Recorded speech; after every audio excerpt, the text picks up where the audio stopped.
From Passion to Peace, James Allen. Forward.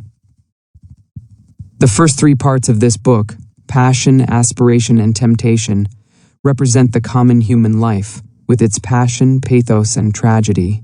The last three parts, transcendence, beatitude, and peace, represents the divine life, calm, wise, and beautiful, of the sage and savior. The middle part, transmutation, is the transitional stage between the two. It is the alchemic process linking the divine with the human life. Discipline, denial, and renunciation do not constitute the divine state. They are only the means by which it is attained. The divine life is established in that perfect knowledge which bestows perfect peace. James Allen. Amid the din and strife of men, the call divine I hear again. Its telling is of things apart, above the tumult of the heart. High o'er where sin's dark pathways wind waits the wise willing of the mind. Beyond strong passion's guarded gates, there peace awaits or there peace awaits. 1. The pathway of the saints and sages, the road of the wise and the pure. The highway along which the saviors have trod, and which all saviors to come will also walk. Such is the subject of this book, such is the high and holy theme which the author briefly expounds in these pages. Passion is the lowest level of human life. None can descend lower. In its chilling swamps and concealing darkness creep and crawl the creatures of the sunless world. Lust, hatred, anger, covetousness, pride, vanity, greed, revenge, envy, backbiting, lying, theft, deceit, treachery, cruelty, suspicion, jealousy. Such are the brute forces and blind, unreasoning impulses that inhabit the underworld of passion, and roam, devouring and devoured, in the rank primeval jungles of the human mind. There also dwell the dark shapes of remorse, pain and suffering, and the drooping forms of grief, sorrow and lamentation. In this dark world the unwise live and die, not knowing the peace of purity, nor the joy of that divine light which forever shines above them and for them. Yet it shines in vain so long as it falls on unseeing eyes which look not up, but are ever bent earthward, fleshward. But the wise look up. They are not satisfied with this passion world. They bend their steps towards the upper world of peace, the light and the glory of which they behold, at first far off, but nearer and with ever-increasing splendor as they ascend. None can fall lower than passion, but all can rise higher. In that lowest place where further descent is impossible, all who move forward must ascend. The ascending pathway is always at hand, near, and easily accessible. It is the way of self-conquest. He has already entered it who has begun to say nay to his selfishness, who has begun to discipline his desires, and to control and command the unruly elements of his mind. Passion is the archenemy of mankind, the slayer of happiness, the opposite and enemy of peace. From it proceeds all that defiles and destroys. It is the source of misery and the promulgator of mischief and disaster. The inner world of selfishness is rooted in ignorance of divine law, of divine goodness, ignorance of the pure way and the peaceful path. Passion is dark, and it thrives and flourishes in spiritual darkness. It cannot enter the regions of spiritual light. In the enlightened mind, the darkness of ignorance is destroyed. In the pure heart, there is no place for passion. Passion in all its forms is a mental thirst, a fever, a torturing unrest. As a fire consumes a magnificent building, reducing it to a heap of unsightly ashes, so are men consumed by the flames of passions, and their deeds and works fall and perish. If one would find peace, he must come out of passion. The wise man subdues his passions, the foolish man is subdued by them. The seeker for wisdom begins by turning his back on folly. The lover of peace enters the way which leads thereto, and with every step he takes he leaves further below, and behind him the dark dwelling place of passion and despair.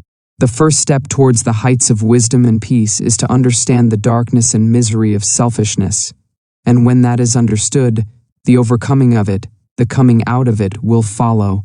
Selfishness, or passion, not only subsists in the gross forms of greed and glaringly ungoverned conditions of mind, it informs also every hidden thought, which is subtly connected with the assumption and glorification of one's self. It is most deceiving and subtle when it prompts one to dwell upon the selfishness in others, to accuse them of it and to talk about it. The man who continually dwells upon the selfishness in others will not thus overcome his own selfishness. Not by accusing others do we come out of selfishness, but by purifying ourselves.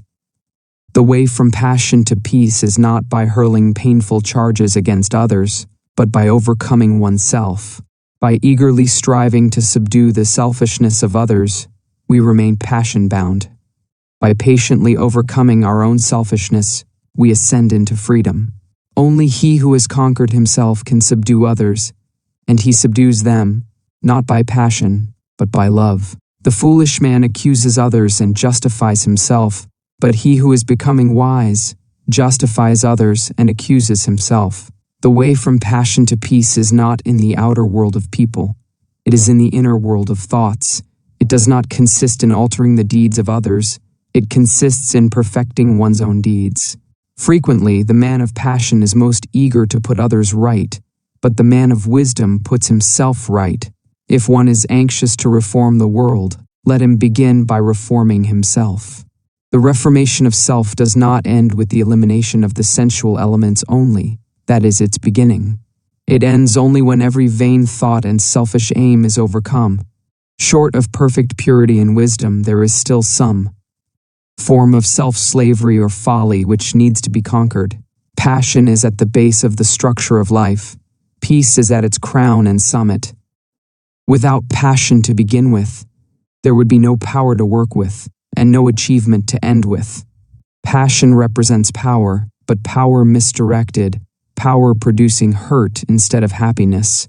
Its forces, while instruments of destruction in the hands of the foolish, are instruments of preservation in the hands of the wise. When curbed and concentrated and beneficially directed, they represent working energy. Passion is the flaming sword which guards the gates of paradise. It shuts out and destroys the foolish. It admits and preserves the wise. He is the foolish man who does not know the extent of his own ignorance, who is the slave of thoughts of self, who obeys the impulses of passion. He is the wise man who knows his own ignorance, who understands the emptiness of selfish thoughts, who masters the impulses of passion. The fool descends into deeper and deeper ignorance. The wise man ascends into higher and higher knowledge. The fool desires, suffers, and dies. The wise man aspires, rejoices, and lives. With mind intent on wisdom and mental gaze raised upward, the spiritual warrior perceives the upward way, and fixes his attention upon the heights of peace, aspiration. With the clear perception of one's own ignorance comes the desire for enlightenment, and thus in the heart is born aspiration, the rapture of the saints. On the wings of aspiration, man rises from earth to heaven, from ignorance to knowledge, from the under darkness to the upper light.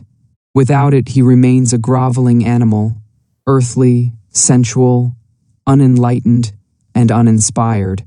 Aspiration is the longing for heavenly things, for righteousness, compassion, purity, love, as distinguished from desire, which is the longing for earthly things, for selfish possessions, personal dominance, low pleasures, and sensual gratifications. As a bird deprived of its wings cannot soar, so a man without aspiration cannot rise above his surroundings and become master of his animal inclinations. He is the slave of passions, is subject to others, and is carried hither and thither by the changing current of events. For one to begin to aspire means that he is dissatisfied with his low status and is aiming at a higher condition. It is a sure sign that he is aroused out of his lethargic sleep of animality and has become conscious of nobler attainments and a fuller life. Aspiration makes all things possible. It opens the way to advancement. Even the highest state of perfection conceivable it brings near and makes real and possible. For that which can be conceived can be achieved. Aspiration is the twin angel to inspiration. It unlocks the gates of joy. Singing accompanies soaring. Music, poetry, prophecy, and all high and holy instruments are at last placed in the hands of those whose aspirations flag not, whose spirit does not fail. So long as animal conditions taste sweet to a man, he cannot aspire, he is already satisfied. But when their sweetness turns to bitterness, then in his sorrow he thinks of nobler things. When he is deprived of earthly joy, he aspires to the joy which is heavenly. It is when impurity turns to suffering that purity is sought. Truly aspiration rises phoenix-like from the dead ashes of repentance. But on its powerful pinions man can reach the heaven of heavens. The man of aspiration has entered the way which ends in peace, and surely he will reach that end if he neither stays nor turns back. If he constantly renews his mind with glimpses of the heavenly vision, he will reach the heavenly state. Man attains in the measure that he aspires. His longing to be is the gauge of what he can be. To fix the mind is to foreordain the achievement. As man can experience and know all low things, so he can experience and know all high things. As he has become human, so can he become divine. The turning of the mind in high and divine directions is the sole and needful task. What is impurity but the impure thoughts of the thinker? What is purity but the pure thoughts of the thinker? One man does not do the thinking of another. Each man is pure or impure of himself alone. If a man thinks it is through others, or circumstances, or heredity that I am impure, how can he hope to overcome his errors? Such a thought will check all holy aspirations and bind him to the slavery of passion. When a man fully perceives that his errors and impurities are his own, that they are generated and fostered by himself, that he alone is responsible for them, then he will aspire to overcome them. The way of attainment will be opened up to him, and he will see from where and to what destination he is traveling. The man of passion sees no straight path before him, and behind him is all fog and gloom.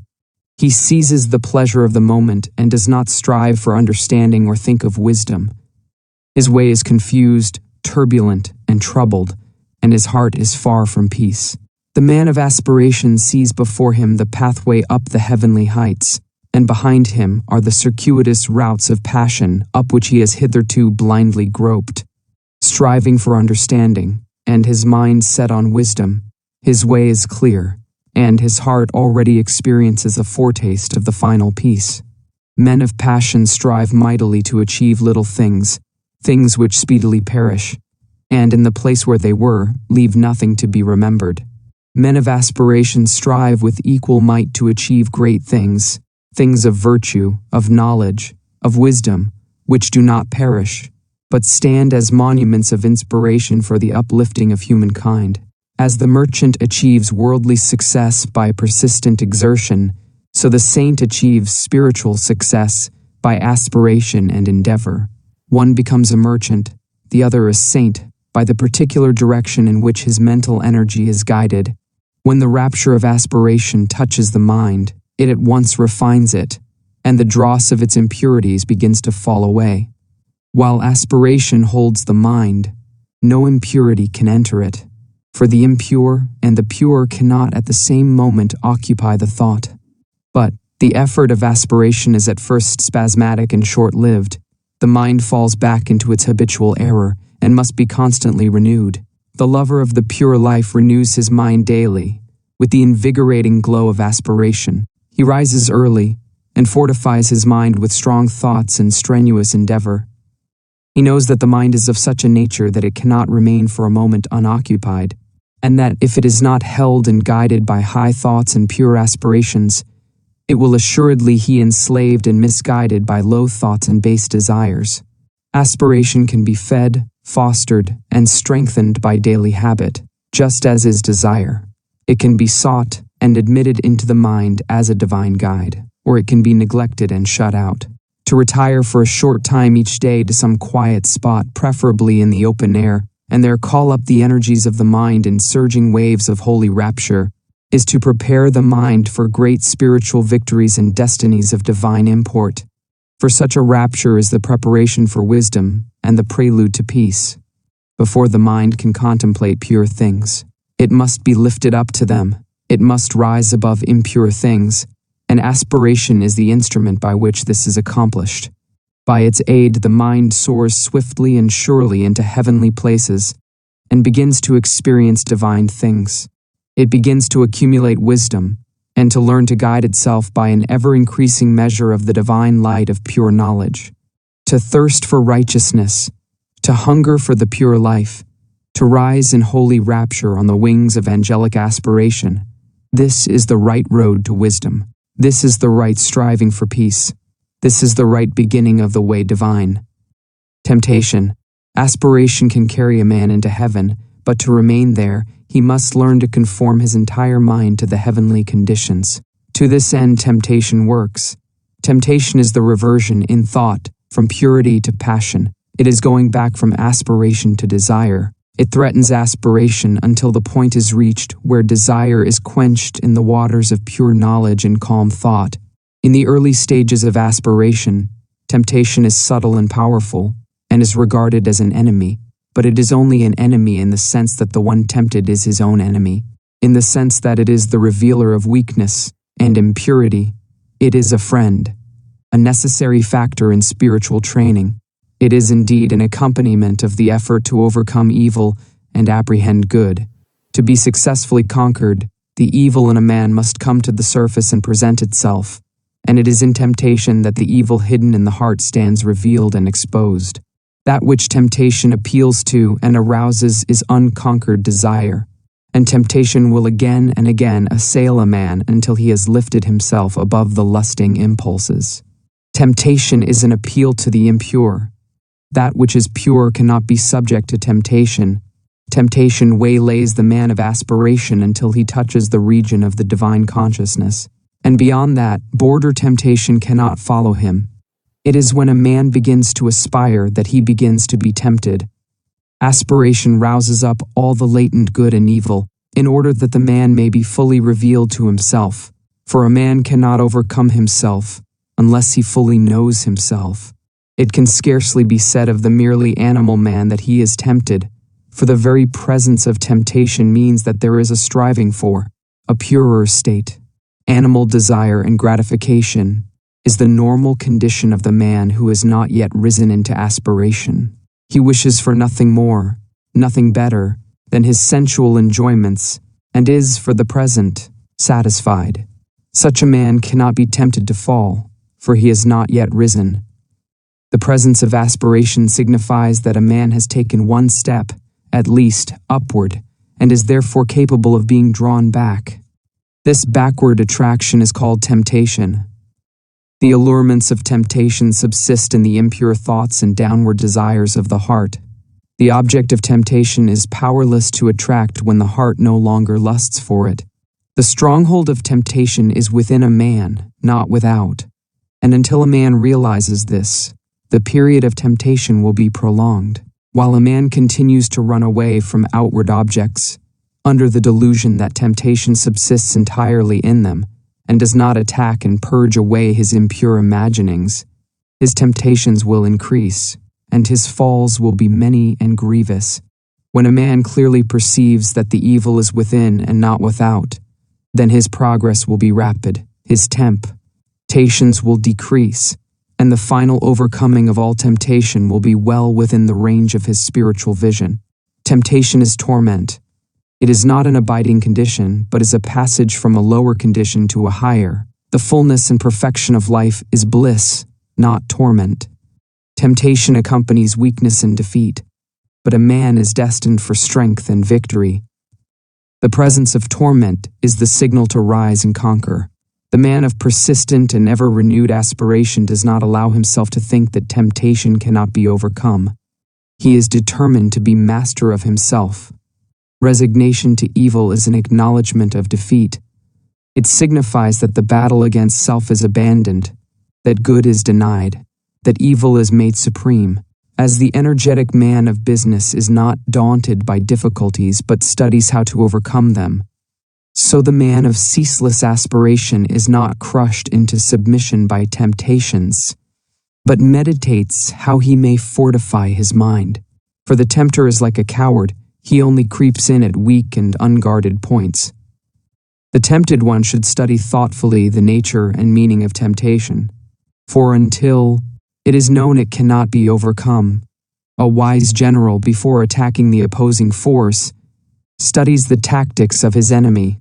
Likewise, he who is to overcome temptation must understand how it arises in his own darkness and error, and must study, by introspection and meditation, how to disperse the darkness and supplant error by truth. The stronger a man's passions, the fiercer will be his temptations, the deeper his selfishness, the more subtle his temptations, the more pronounced his vanity, the more flattering and deceptive his temptations. A man must know himself if he is to know the truth. He must not shrink from any revelation which will expose his error. On the contrary, he must welcome such revelations as aids to that self-knowledge which is the handmaid of self-conquest. The man who cannot endure to have his errors and shortcomings brought to the surface and made known, but tries to hide them, is unfit to walk the highway of truth. He is not properly equipped to battle with and overcome temptation. He who cannot fearlessly face his lower nature cannot climb the rugged heights of renunciation. Let the tempted one know this, that he himself is both tempter and tempted, that all his enemies are within, that the flatterers which seduce, the taunts which stab, and the flames which burn, all spring from that inner region of ignorance and error in which he has hitherto lived. Knowing this, let him be assured of complete victory over evil. When he is sorely tempted, let him not mourn therefore, but let him rejoice in that his strength is tried and his weaknesses exposed. For he who truly knows and humbly acknowledges his weakness will not be slow in setting about the acquisition of strength. Foolish men blame others for their lapses and sins, but let the truth lover blame only himself. Let him acknowledge his complete responsibility for his own conduct, and not say, when he falls, this thing, or such and such a circumstance, or that man was to blame. For the most which others can do is to afford an opportunity for our own good or evil to manifest itself. They cannot make us good or evil. Temptation is at first sore, grievous, and hard to be borne, and subtle and persistent is the assailant. But if the tempted one is firm and courageous, and does not give way, he will gradually subdue his spiritual enemy, and will finally triumph in the knowledge of good. The adverse one is compounded of a man's own lust, selfishness, and pride. When these are put away, evil is seen to be naught, and good is revealed in all victorious splendor. Transmutation. Midway between the hell of passion and the heaven of peace is the purgatory of transmutation, not a speculative purgatory beyond the grave, but a real purgatory in the human heart. In its separating and purifying fire, the base metal of error is sifted away, and only the clarified gold of truth remains. When temptation has culminated in sorrow and deep perplexity, then the tempted one, strenuously striving for deliverance, finds that his moral servitude is entirely from himself. Instead of fighting against outer circumstances, he must alter inner conditions. The fight against outer things is necessary at the start. It is the only course which can be adopted at the first because of the prevailing ignorance of mental causation. But it never, of itself, brings about emancipation. What it does bring about is the knowledge of the mental cause of temptation. This knowledge of the mental cause of temptation leads to the transmutation of thought, and the transmutation of thought leads to deliverance from the bondage of error. The preliminary fighting is a necessary stage in spiritual development, just as the crying and kicking of a helpless babe is necessary to its growth. But as the crying and kicking is not needed beyond the infant stage, so the fierce struggling with and falling under temptation ends when the knowledge of mental transmutation is acquired. The truly wise man, he who is enlightened concerning the source and cause of temptation, does not fight against outward allurements. He abandons all desire for them. Thus they cease to be allurements, and the power of temptation is destroyed at its source. But this abandonment of unholy desire is not a final process. It is the beginning of a regenerative and transforming power, which, when patiently employed, leads to the clear and cloudless heights of spiritual enlightenment. Spiritual transmutation consists of an entire reversal of the ordinary self-seeking attitude of mind toward people and things, and this reversal brings about an entirely new set of experiences. Thus, the desire for a certain pleasure is abandoned, cut off at its source, and not allowed to have any place in the consciousness. But the mental force which that desire represented is not annihilated. It is transferred to a higher region of thought, transmuted into a purer form of energy. The law of conservation of energy prevails universally in the mind as it does in matter, and the force shut off in lower directions is liberated in higher realms of spiritual activity. Along the saintly way towards the divine life, the midway region of transmutation is the country of sacrifice, the plain of renunciation. Old passions, old ambitions and thoughts are cast away and abandoned, but only to reappear in some more beautiful, more permanent, more eternally satisfying form. Valuable jewels, long guarded and cherished, when thrown tearfully into the melting pot, are remolded into new and more perfect adornments. Likewise, the spiritual alchemist, at first reluctant to part company with long-cherished thoughts and habits, at last gives them up to discover, a little later, to his joy, that they come back to him in the form of new facilities, rarer powers and purer joys, spiritual jewels newly polished, beautiful, and resplendent. In transmuting his mind from evil to good, a man comes to distinguish more and more clearly between error and truth, and so distinguishing, he ceases to be swayed and prompted by outward things and by the actions and attitudes of others. Instead, he acts from his knowledge of truth, first acknowledging his errors, and then confronting them with a searching mind and a humble heart. He subdues, conquers, and transmutes them. The early stage of transmutation is painful but brief, for the pain is soon transformed into pure spiritual joy, the brevity of the pain being measured by the intelligence and energy with which the process is pursued. While a man thinks that the cause of his pain is in the attitude of others, he will not pass beyond it, but when he perceives that its cause is in himself, then he will pass beyond it into joy. The unenlightened man allows himself to be disturbed, wounded, and overthrown by what he regards as the wrong attitude of others towards him. This is because the same wrong attitude is in himself. He indeed doles out to them in return the same actions, regarding as right in himself that which is wrong in others. Slander is given for slander, hatred for hatred, anger for anger. This is the action and reaction of evil. It is the clash of selfishness with selfishness. It is only the self, or selfish elements, within a man that can be aroused by the evil in another. The truth, or divine characteristics, in a man cannot be approached by that evil. Much less can it be disturbed and overthrown by it. It is the conversion or complete reversal of this self or selfishness into truth that constitutes transmutation. The enlightened man has abandoned the delusion that the evil in others has power to hurt and subdue him, and he has grasped the profound truth that he is only overthrown by the evil in himself. He therefore ceases to blame others for his sins and sufferings, and applies himself to purifying his own heart.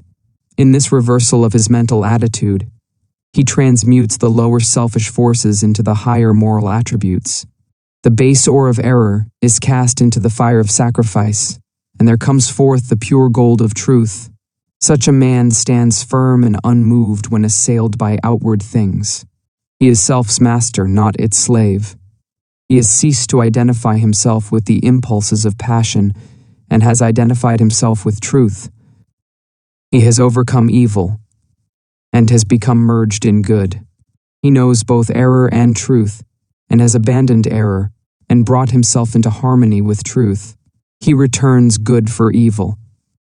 The more he is assailed by evil from without, the greater is his opportunity of manifesting the good from within. That which supremely differentiates the fool from the wise man is this, that the fool meets passion with passion, hatred with hatred, and returns evil for evil, whereas the wise man meets passion with peace, hatred with love, and returns good for evil. Men inflict suffering upon themselves through the active instrumentality of their own unpurified nature. They rise into perfect peace in the measure that they purify their hearts. The mental energy which men waste in pursuing dark passions is all sufficient to enable them to reach the highest wisdom when it is turned in the right direction. As water, when transmuted into steam, becomes a new, more definite and wide-reaching power, so passion, when transmuted into intellectual and moral force, becomes a new life, a new power for the accomplishment of high and unfailing purposes. Mental forces, like molecular, have their opposite poles or modes of action. Where the negative pole is, there also is the positive. Where ignorance is, wisdom is possible. Where passion abounds, peace awaits. Where there is much suffering, much bliss is near. Sorrow is the negation of joy. Sin is the opposite of purity. Evil is the denial of good. Where there is an opposite, there is that which is opposed. The adverse evil, in its denial of the good, testifies to its presence. One thing needful, therefore, is the turning around from the negative to the positive, the conversion of the heart from impure desires to pure aspirations, the transmutation of passional forces into moral powers. The wise purify their thoughts. They turn from bad deeds and do good deeds. They put error behind them and approach truth. Thus do they rise above the allurements of sin, above the torments of temptation, above the dark world of sorrow, and enter the divine consciousness, the transcendent life. Transcendence. When a man passes from the dark stage of temptation to the more enlightened stage of transmutation, he has become a saint.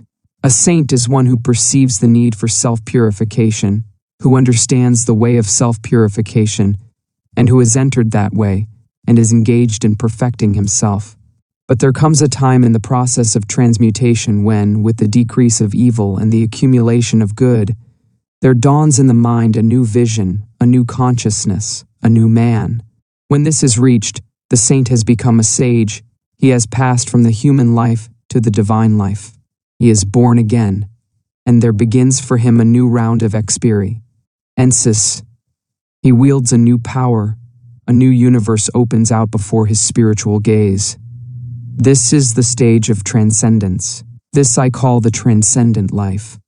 When there is no more consciousness of sin, when anxiety and doubt and grief and sorrow are ended, when lust and animosity and anger and envy no more possess the thoughts, when there remains in the mind no vestige of blame towards others for one's own condition, and when all conditions are seen to be good because they are the result of causes, so that no event can afflict the mind, then transcendence is attained. Then the limited personality is outgrown, and the divine life is known, evil is transcended, and good is all in all. The divine consciousness is not an intensification of the human, it is a new form of consciousness.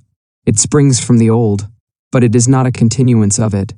Born of the lower life of sin and sorrow, after a period of painful torment, it yet transcends that life and has no part in it. Just as the perfect flower transcends the seed from which it sprang. As passion is the keynote of the self-life, so serenity is the keynote of the transcendent life. Rising into it, man is lifted above disharmony and disturbance. When perfect good is realized and known, not as an opinion or an idea, but as an experience or a possession, then calm vision is acquired, and tranquil joy abides through all hardships. The transcendent life is ruled, not by passions, but by principles. It is founded not upon fleeting impulses, but upon abiding laws. In its clear atmosphere, the orderly sequence of all things is revealed, so that there is seen to be no room for sorrow, anxiety, or regret. While men are involved in the passions of self, they burden themselves with cares, and trouble themselves over many things. Above all else, they trouble over their own little, burdened, pain-stricken personality, being anxious for its fleeting pleasures, for its protection and preservation, and for its eternal safety and continuance. Now in the life that is wise and good, all this is transcended. Personal interests are replaced by universal purposes, and all cares, troubles, and anxieties concerning the pleasure and the fate of the personality are dispelled like the feverish dreams of a night. Passion is blind and ignorant, knows only its own gratification, recognizes no law, its object is to get and to enjoy. The getting is a graduated scale varying from sensual greed, through many subtle vanities, up to the desire for a personal heaven or personal immortality, but it is self-still. It is the old sensual craving coming out in a more subtle and deceptive form. It is longing for some personal delight, along with its accompanying fear that delight should be at seas and self lost forever. In the transcendent state, desire and dread are ended, and the thirst for gain and the fear of loss are things that are no more. For where the universal order is seen, and where perennial joy in that good is a normal condition, what is there left to desire? What remains to be feared? He who has brought his entire nature into conformity and harmony with the law of righteousness, who has made his thoughts pure and his deeds blameless, has entered liberty. He has transcended darkness and mortality, and has passed into light and immortality. For the transcendent state is, at first, a higher order of morality, then a new form of perception, and at last a comprehensive understanding of the universal moral causation. And this morality, this vision, and this understanding constitute the new consciousness, the divine life.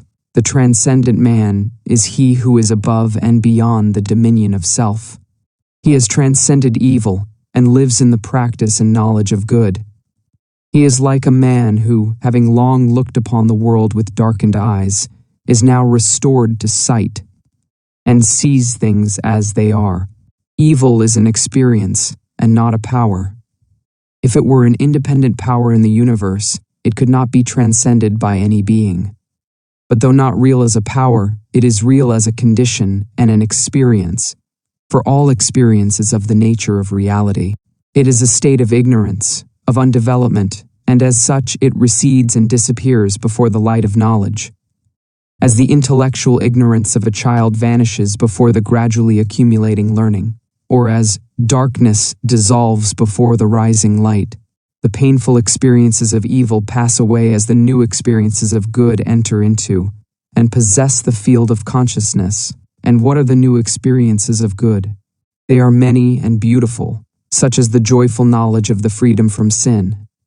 They are the absence of remorse and deliverance from all torments of temptation. They are ineffable joy in conditions and circumstances which formerly caused deep affliction and imperviousness to be hurt by the actions of others. They are great patience and sweetness of character, serenity of mind under all circumstances, and emancipation from doubt, fear, and anxiety. They are freedom from all dislike, envy, and animosity, with the power to feel and act kindly towards those who see fit to constitute themselves as one's enemies or opponents. They are the divine power to give blessings for curses, and to return good for evil, a deep knowledge of the human heart, with a perception of its fundamental goodness, and insight into the law of moral causation and the mental evolution of beings, with a prophetic foresight of the sublime good that awaits humanity.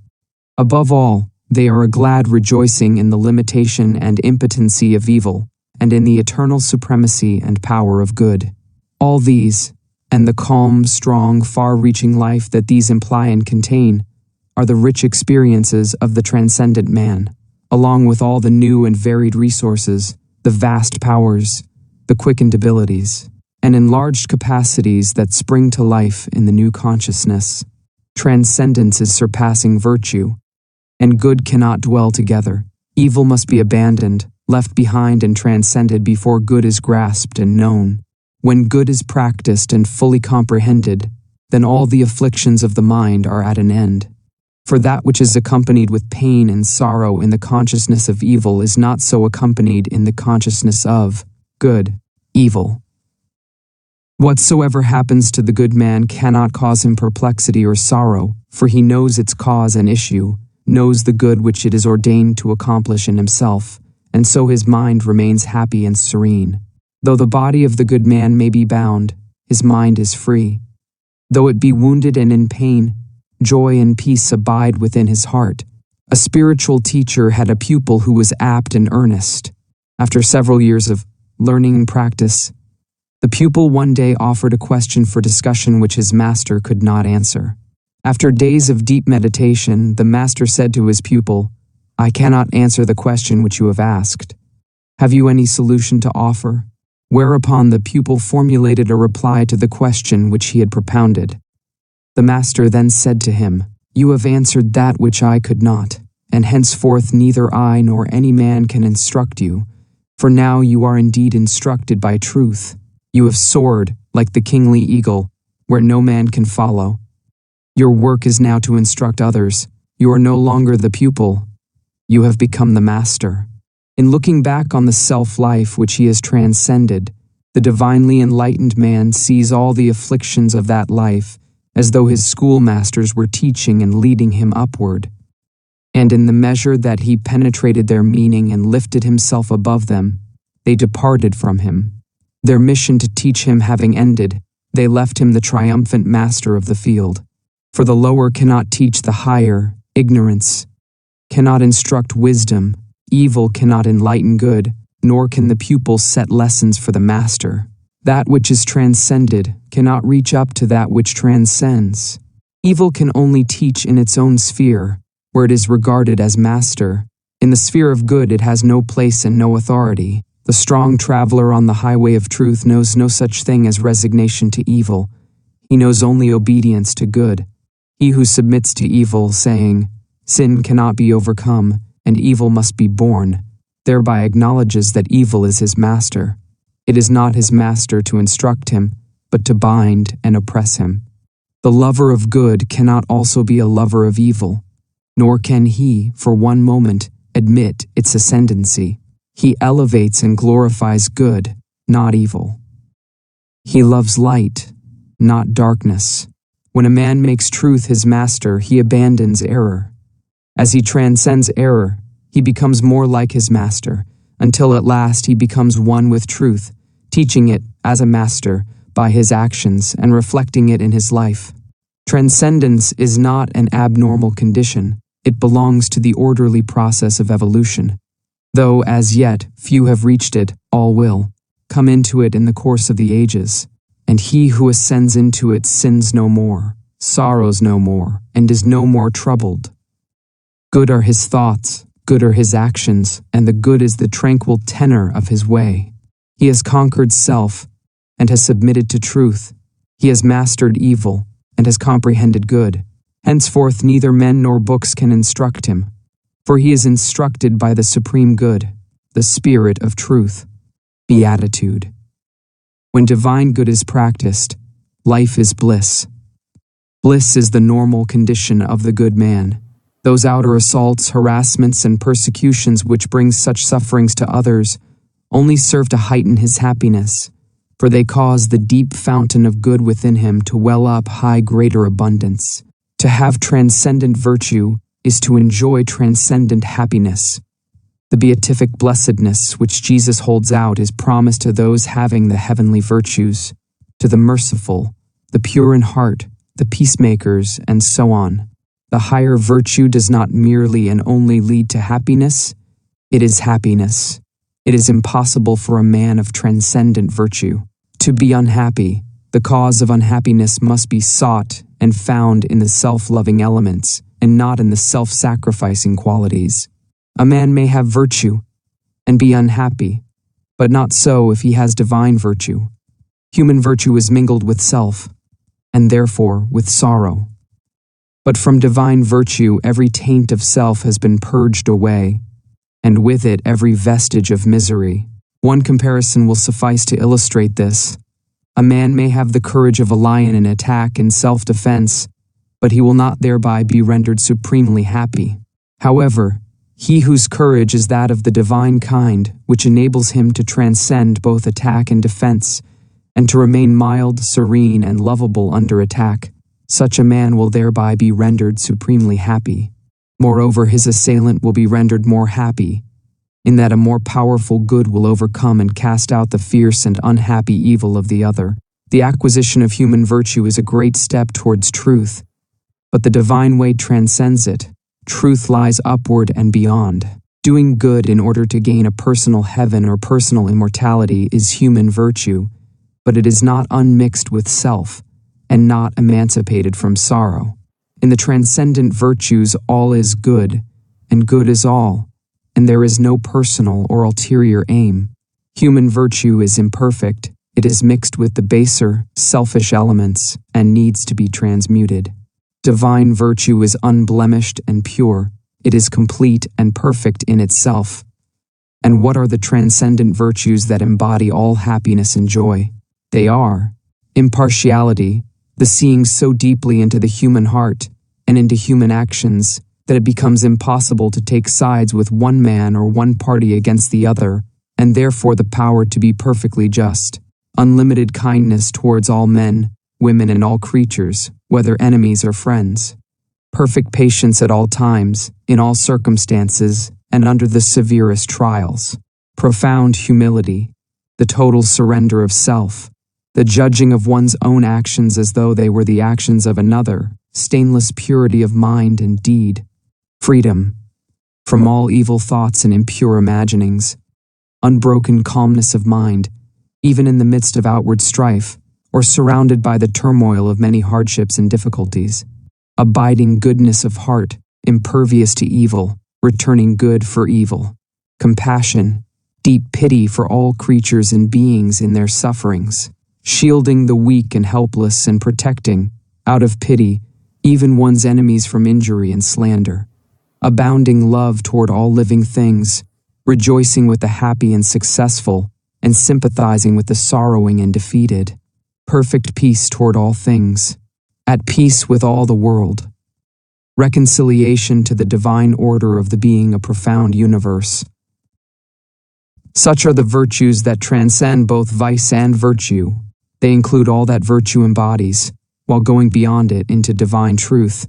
They are the fruits of innumerable efforts to achieve the glorious gifts of him that overcomes. They constitute the 10-jeweled crown prepared for the calm brow of him who has conquered himself. With these majestic virtues is the mind of the sage adorned. By them he is eternally shielded from sin and sorrow, from harm and hurt, from trouble and turmoil. In them he abides in happiness, a blessedness, a bliss, so pure and tranquil, so deep and high, so far transcending all the fleeting excitements of self, as to be unknown and incomprehensible to the self-seeking consciousness. The sage has conquered passion and has come to lasting peace. As the mighty mountain remains unmoved by the turbulent ocean that beats at its base, so the mind of the sage, towering in lofty virtue, remains unshaken by the tempests of passion which beat unceasingly upon the shores of life. Good and wise, he is evermore happy and serene. Transcendently virtuous, he lives in beatific bliss. Peace. Where passion is, peace is not. Where peace is, passion is not. To know this is to master the first letter in the divine language of perfect deeds. To know that passion and peace cannot dwell together is to be well prepared to renounce the lesser and embrace the greater. Men pray for peace, yet cling to passion.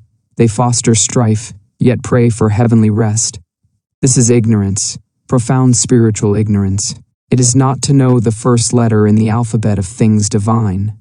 Hatred and love, strife and peace, cannot dwell together in the same heart. Where one is admitted as a welcome guest, the other will be turned away as an unwelcome stranger.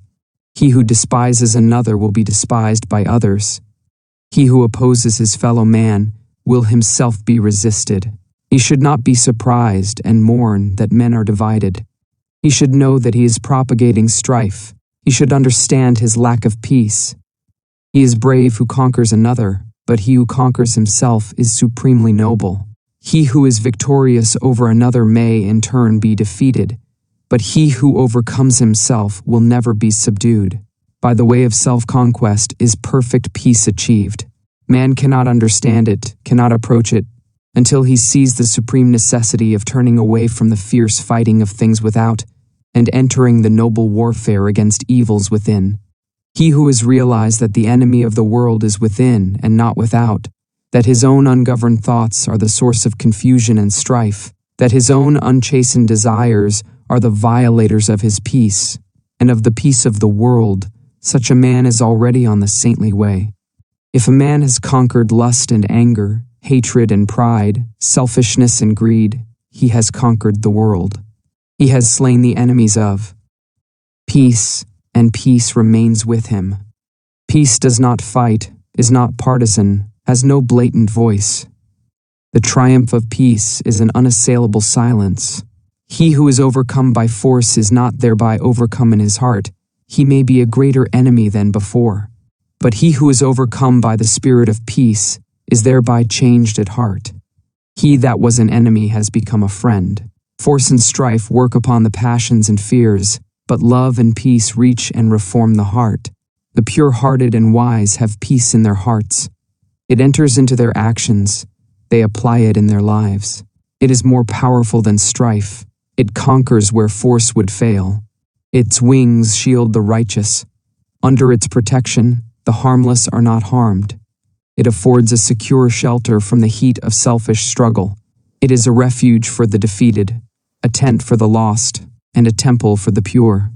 Where peace is practiced and possessed and known, then sin and remorse, grasping and disappointment, craving and temptation, desiring and grieving, all the turbulence and torment of the mind, are left behind in the dark sphere of the self to which they belong, and beyond which they cannot go. Beyond where these dark shadows move, the radiant plains of divine beatitude bask in eternal light, and to these, the traveler on the high and holy way comes in due time. From the blinding swamps of passion, through the thorny forests of many vanities, across the arid deserts of doubt and despair, he travels on, not turning back nor straying his course. He ever moves toward his sublime destination, until at last he comes, a humble and lowly, yet strong and radiant conqueror, to the beautiful city of peace.